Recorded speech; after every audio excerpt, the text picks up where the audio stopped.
we're currently working biodiversity funds. Now, we see here, to come back to the current business that myself and my colleagues are involved in, that is setting up a biodiversity credit fund that looks to invest into biodiversity conservation projects for the purpose of selling offsets from those projects for groups that are looking to do land clearing. Now, this is an interesting space because there, much as occurred with carbon back in the 90s, where you had a UN agreement that said you've set up global carbon trading, there is actually recently, like about 2 years ago, a UN agreement signed that is around the creation of global markets for biodiversity protection.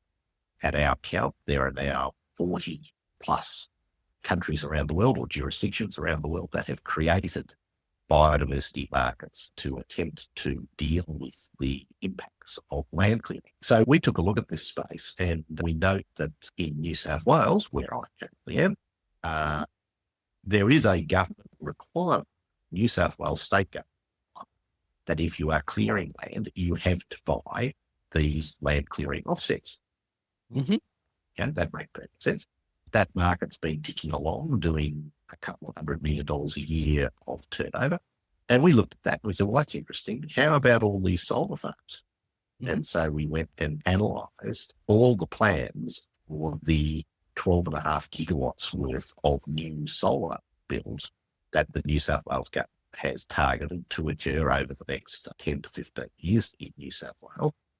And we realised that there is a $500 million to $1 billion shortfall on the required biodiversity offset credits to meet the demand for all the land clearing that's involved for all those solar farms.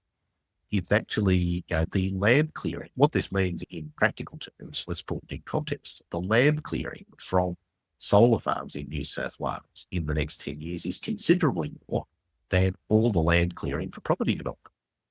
Considerably more. So, this is the sort of second order impact that, again, you don't tend to hear people discussing when they talk about the renewables rollout. These things do actually involve quite a lot of land clearing. That has to be managed. So yes, that's actually where we've been focused in on in the last years, rather in the market, the electricity market side of things. And it's one of those emerging areas that people generally haven't heard of, but I think it'll be much like carbon and renewables have been. Carbon markets. I remember when I first worked in this space, no one had heard of carbon markets. This is much the same. Right? No one currently, or very few people currently heard of biodiversity markets. That is rapidly changing. So where is the offset here? If the organization is cleaning the land for rooftop for ground mount solar, how do they offset that? So let's take the case of New South Wales, just because it happens to be one that we are currently working. Now, actually, let me start that somewhere else, right? Carbon markets were the correct assumption that 1 ton of carbon dioxide removed from the air anywhere was the same as 1 ton anywhere else. Yeah. It's an inherently fungible thing, and from a global warming perspective, that makes perfect sense. Biodiversity markets have to be different because protecting the yellow-crested cockatoo is not the same as protecting a snake. These things are intrinsically different.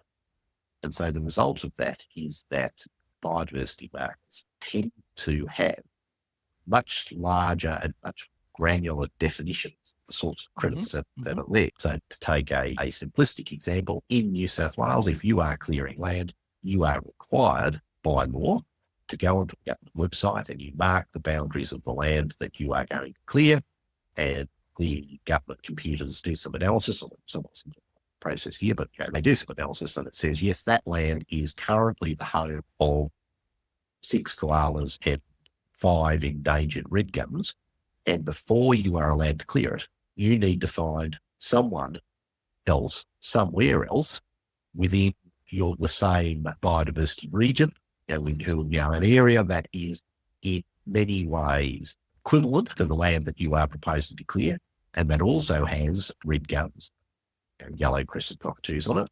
And you need to do a deal with that landholder that says that they will put a fence around that land. They will enter into a perpetual agreement with government to never clear that land. And depending on what's currently on that land, let's imagine that land was currently farmland. They need to say, yes, we are going to replant that with native species and we're going to reintroduce stuff onto it.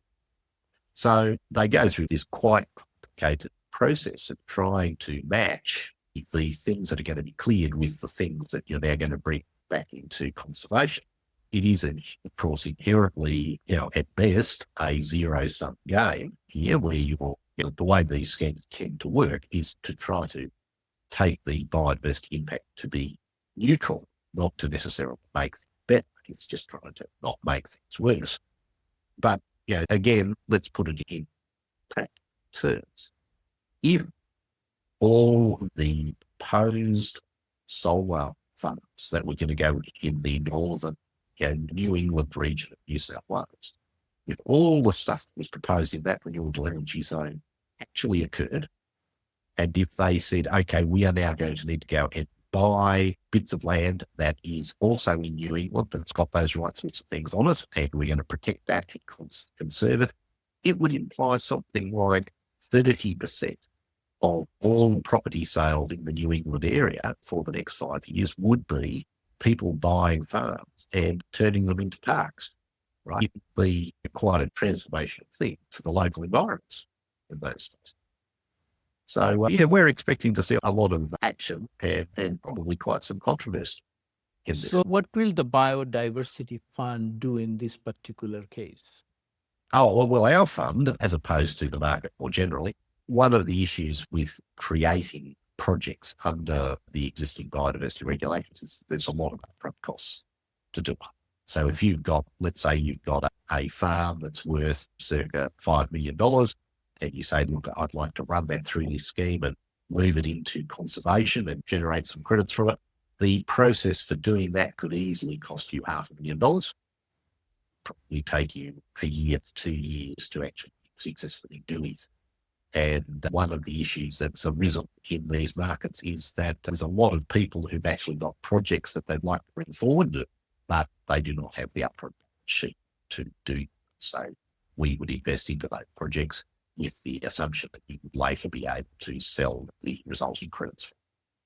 Okay, so let me understand now. So someone is going to do solar in an area that has an impact, and they have to look for places to offset. Your fund is going to invest into projects, understanding what their needs might be in the future, and you're creating those projects to shorten the gap. And it has to be all sort of localized. Yes, that's a very good summary of it. I mean, you can imagine that, a renewable energy project developer, they wish to be primarily focused on the question of developing their renewable energy project. They do not necessarily have balance sheet or skills to be preemptively starting developing the biodiversity offset project, which may well take 2 years to bring to market. And so, yes, we see an opportunity there for us to go and preemptively invest into this stuff so that when it's required, it's there.